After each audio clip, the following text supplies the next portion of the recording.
Hello everyone, তোমাদের সাথে আজকে আমি 3টে কেকের ভিডিও একসাথে শেয়ার করব। কিন্তু দুটো ছিল বেন্টো কেক, একটা ছিল 1 পাউন্ড বটল থিমের কেক। এবার দুটো বেন্টো কেকের মধ্যে দুটোই ছিল ভ্যানিলা ফ্লেভার। ফার্স্টেরটা তো ছিল খুবই সিম্পল ডিজাইন, বাট ড্রয়িংটা আমি ঠিকঠাক করতে পারিনি কারণ আমার আঁকার হাতে এত বাজে। সেকেন্ডেরটা ছিল সিম্পল ডিজাইন, একদম মাদার ইন্ডিয়া লিখে দিতে বলেছিল, আর চারিপাশটা দুটো কালারের ক্রিমের কাজ ছিল।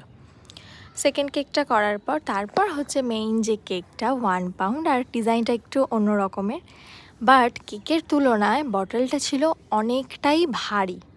তো খুব সাবধানে করে তারপর তার পাশে ক্রিমের বর্ডার দিয়ে, আর আগে থেকে আমি কিছু চকলেট রেডি করে রেখেছিলাম, সেই চকলেটগুলো কেকে একে একে সাজিয়ে নিচ্ছিলাম।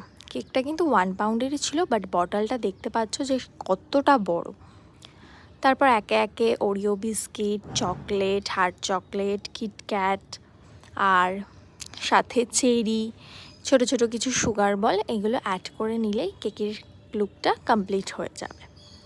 কেকের বেসে পার্পেল একটা কালারের ডিজাইন ছিল, সেটাও আমি প্যালেট নাইফের সাহায্যে করে নিলাম। তারপর স্প্রে ইয়েলো কালার কিছুটা আমি স্প্রে করে দিলাম। এটা আমার একটা পুরনোই কেকের ডিজাইন দেখে কাস্টমার অর্ডার করেছিল, বাট সব দিয়ে মজার ব্যাপার যেটা, তিনজনেই আমার রিপিট কাস্টমার, তাই তিনজনে এইবারে কেক নিয়ে কোনো রকমের আমাকে রিভিউ দেয়নি, নাহলে রিভিউটাও তোমাদের সাথে আমি শেয়ার করতাম। তোমরা জানিও।